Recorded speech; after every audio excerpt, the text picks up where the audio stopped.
اگر ہم اس قرآن کو کسی پہاڑ پر اتار دیتے لَرَأَيْتَهُ خَاشِعًا مُتَصَدِّعًا مِّنْ خَشْيَةِ اللَّهِ، تو تم دیکھتے کہ وہ پہاڑ دب جاتا، پھٹ جاتا اللہ تعالیٰ کے خوف اور خشیت سے۔ وَتِلْكَ الْأَمْثَالُ نَضْرِبُهَا لِلنَّاسِ، اور یہ مثالیں ہیں جو ہم لوگوں کے لیے بیان کرتے ہیں، لَعَلَّهُمْ يَتَفَكَّرُونَ، شاید کہ وہ تفکر کریں، غور و فکر کریں۔ قرآن مجید میں وہ مضامین جو بہت لطیف ہوتے ہیں، بہت لطیف ہوتے ہیں، جن کا ادراک عام انسانی عقل سے ماورا ہے، اس کے لیے تمثیلیں بیان کی جاتی ہیں۔ ما لا یدرک کلہ لا یترک کلہ، اگر وہ مضمون بتمام و کمال سمجھ میں نہیں آ سکتا تو کچھ تو آ جائے تمثیل کے حوالے سے، اگر غور و فکر کریں گے تو بات سمجھ میں آ جائے گی۔ اب اس تمثیل کے حوالے سے سب سے اہم مقام جو ہے قرآن مجید کے اس اصول کے تحت کہ القرآن یفسر بعضہ بعضا، قرآن کا ایک حصہ دوسرے حصے کی تفسیر کرتا ہے۔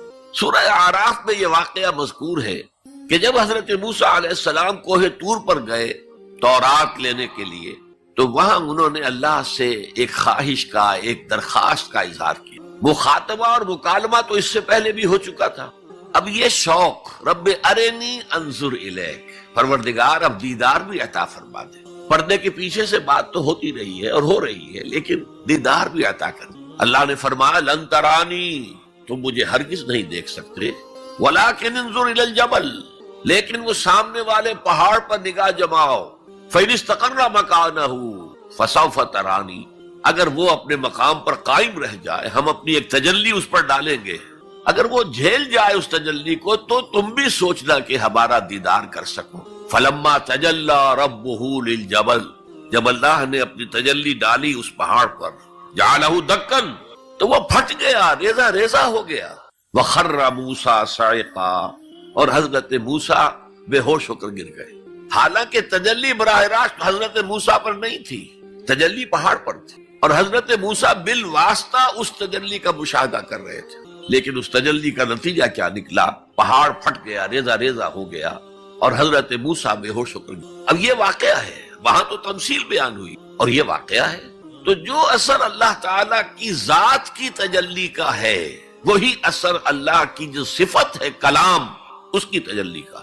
اس لیے کہ صفت کس کی ہے؟ اللہ کی ہے صفات ذات حق حق سے جدا یا عین ذات، متکلمین اس مسئلے کا حل ہی نہیں کر پائے۔ کلام اللہ کی صفت ہے، اس کی صفت کی بھی وہی تاثیر ہے۔ یہ آیت قرآن مجید کی عظمت کو واضح کرتی ہے جیسے کہ وہ ہے فی نفسہ ہی۔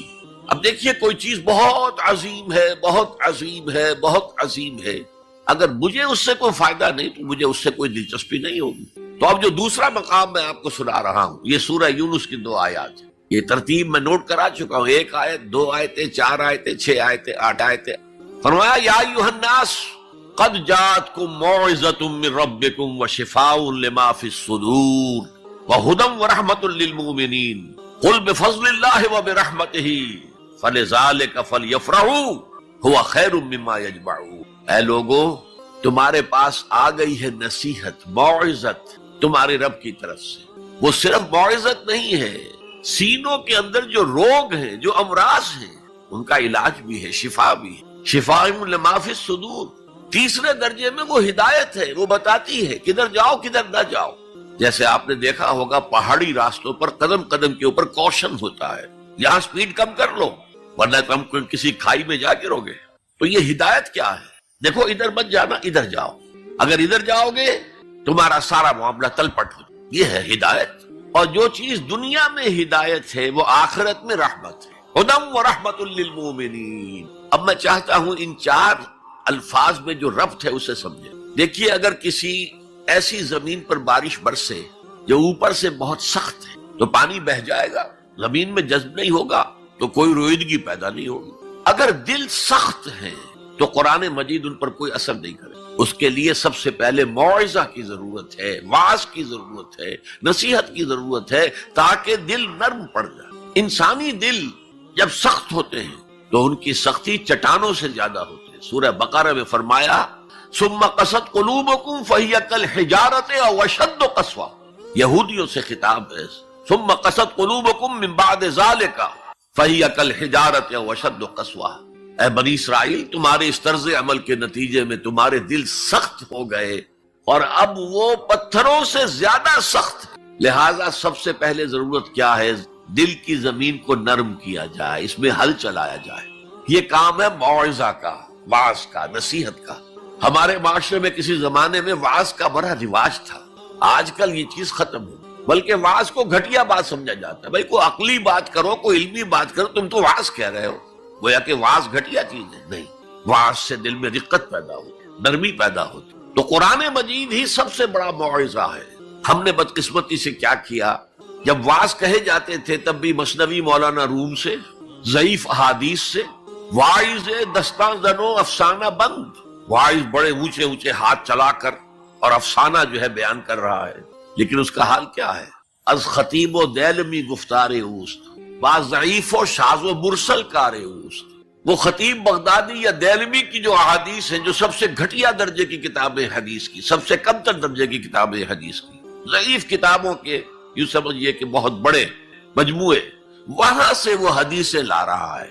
الضعیف و شاذ و مرسل کارے، ضعیف حدیث، شاذ حدیث، مرسل حدیث سے وہ بیان کر رہا ہے۔ قرآن سے اس کا کوئی تعلق نہیں۔ قرآن مجید سب سے بڑا واعظ ہے۔ یا ایھا الناس قد جاءتکم موعظۃ، یہ دل کو جب نرم کرتا ہے تو پھر اس میں جذب ہوتا ہے، یہ سیکنڈ سٹیپ ہے اس کا۔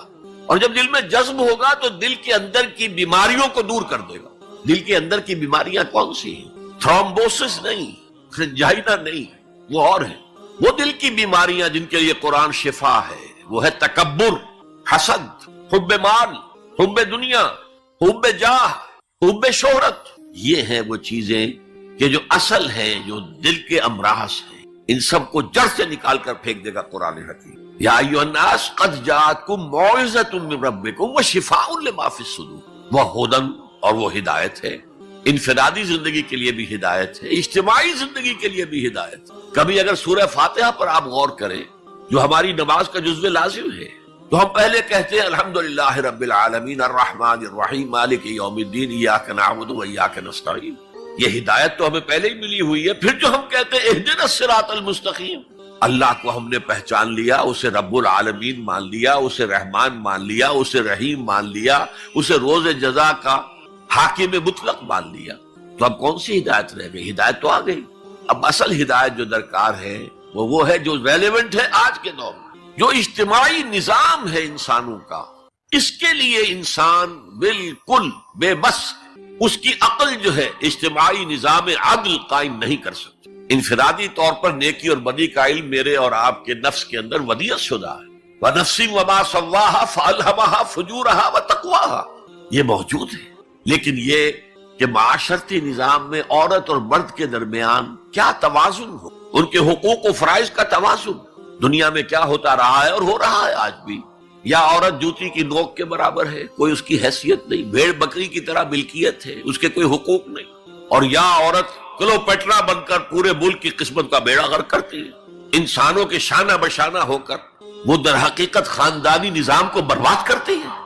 ان دونوں کے درمیان توازن کیسے قائم کیا جائے؟ اب آپ سوچئے، تجزیہ کیجئے۔ اگر مرد سوچے گا، نظام بنائے گا، تو وہ اپنے احساسات سے تو واقف ہے، عورت کے احساسات و جذبات سے تو واقف نہیں ہے۔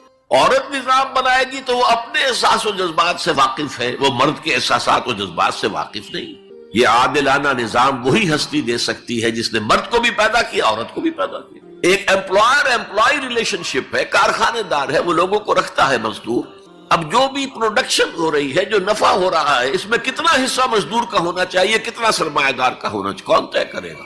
یا سرمایہ دارانہ نظام بن جائے گا اور مزدور کمر توڑنے والی محنت کرنے کے باوجود زندگی کے بنیادی جو تقاضے ہیں ان کو بھی حاصل نہیں کر سکے گا۔ میں نے آپ کے ممبئی شہر میں جو اس وقت دیکھا ہے، یہ جو چھوٹے چھوٹے خانے بنے ہوئے کبوتروں کے سے جن میں انسان رہ رہے ہیں اور پوری زندگی ان میں گزارتے ہیں، یہ انسان، جبکہ اونچے اونچے محل موجود ہیں، بڑی بڑی عمارتیں موجود ہیں، ایکڑوں پر پھیلی ہوئی کوٹھیاں موجود، یہ ہے ننگا کیپٹلسٹک نظام، ننگا عریاں۔ اسی کا رد عمل تھا جو کمیونزم کی شکل میں ظاہر ہوا، ایکویلٹی ہونی چاہیے، لیکن اس کمیونزم نے شکل اختیار کر لی، ون پارٹی ڈکٹیٹرشپ، تمہیں کوئی حق حاصل نہیں ہے، نہ کچھ کہہ سکتے ہو، نہ تنقید کر سکتے ہو، نہ رائٹ آف ایسوسیشن ہے، نہ right of expression of opinion ہے، بس کام کرو، تنخواہ لو، روٹی کھاؤ، اللہ اللہ خرچ۔ یہی وجہ ہے کہ وہ نظام بھی مر گیا۔ اسی طریقے سے کسی بھی نظام میں اگرچہ حاکم مطلق تو اللہ ہے، پھر بھی کوئی نظام آپ بنائیں گے تو کچھ حکام ہوں گے، اولو الامر ہوں گے۔ خلافت راشدہ میں بھی تھے نا، امیر المومنین تھے، اولو الامر تھے۔ عوام میں اور ان کے درمیان حقوق و اختیار کا توازن کیا ہو، کون طے کرے گا؟ اولو الامر تو چاہیں گے سارے اختیارات ہمارے پاس ہوں، ٹوٹلیٹیرین سٹیٹ قائم ہو جائے گی۔ عوام چاہیں گے ہمارے پاس ہو اور ہمیں اتنی آزادی ہو کہ مادر پدر آزاد ہو جائیں، جو چاہے کریں، ہومو سیکسول ہو جائیں، ہومو سیکسول میرجز کریں، ہمیں کوئی روکنے والا نہ ہو۔ تو میں نے آپ کو بتایا اجتماعی نظام کے یہ تین گوشے ہیں: معاشرتی نظام، معاشی نظام، سیاسی نظام۔ آج کے انسان کی اصل ضرورت ہے، اس لیے کہ اس طرح کا ہمہ گیر نظام اس سے پہلے تھا ہی نہیں، لوگوں کو آزادیاں تھیں۔ آج آپ کا پورا تعلیمی نظام بھی اسی نظام کے تحت ہے۔ آپ کہاں لے جائیں گے اپنے بچوں کو؟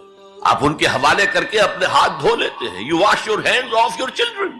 وہ نظام جو چاہے گا بنا دے گا ان کو۔ گلا تو گھونٹ دیا اہل مدرسہ نے تیرا، کہاں سے آئے صدا لا الہ الا اللہ؟ کیا کریں گے؟ انہیں کہیں کسی تہ خانے میں تو بند نہیں کر سکتے۔ آپ اپنے گھر میں ٹیلی ویژن نہیں لائیں گے، وہ جا کر دکان پہ دیکھیں گے۔ جب تک نظام درست نہ ہو، اور نظام کی ہدایت ہے جو قرآن نے دی ہے اصل، ورنہ اخلاقیات کا معاملہ میں آپ سے عرض کر دوں کہ یہ تو نوع انسانی کی مشترک میراث ہے۔ سچ بولنا اچھا ہے، جھوٹ بولنا برا ہے، کون نہیں جانتا؟ کیا ہندو نہیں جانتا؟ کیا بدھ مت کا پیرو نہیں جانتا؟ وعدہ کرنا اچھا ہے، وعدہ خلافی بری ہے، کون نہیں جانتا؟ عیسائی نہیں جانتا، یہودی نہیں جانتا، سب جانتا۔ بیسک ہیومن مورالٹی تو ہمارے اندر ہے، جیسا کہ میں نے آیت آپ کو سنائی، وَنَفْسٍ وَمَا سَوَّاهَا فَأَلْهَمَهَا فُجُورَهَا وَتَقْوَاهَا۔ انسان کا نفس جو اللہ نے پوری طرح تیار کر دیا، نوک پلک سوار دی، اور اس میں نیکی اور بدی کی تمیز ودیت کر دی۔ لہذا اصل ہدایت ہے آج جس کی ضرورت ہے وہ اجتماعی نظام۔ 2 منٹ اور لے لوں آپ کے۔ 300 سال سے انسان اسی اجتماعی عدل کی تلاش میں ادھر سے ادھر ٹھوکرے کھا رہا ہے۔ کوئی 250 برس سے زیادہ ہو گئے ہیں۔ فرانس میں انقلاب آیا، کیوں آیا؟ یہ بادشاہت، چیمانی ادارت۔ بادشاہ کون ہے؟ وہ بھی انسان ہے، ہم بھی انسان ہیں۔ اسے کیا حق ہے کہ وہ حکومت کرے؟ لہذا انقلاب آیا، سخت خونی انقلاب آیا، لوگوں نے چاہا کہ عدل ہو، لہذا فرینچ ریولوشن آیا۔ لیکن چونکہ وہ ریولوشن یک طرفہ تھا، صرف سیاسی نظام بدلا، معاشی نظام نہیں بدلا، سود موجود رہا، لہذا اس کے بعد کیپٹلزم کی لعنت مسلط ہو گئی۔ پہلے لارڈز اینڈ بیرنز اور بڑے بڑے زمیندار اور جاگیردار سروں پر مسلط تھے، اور اب کارخانے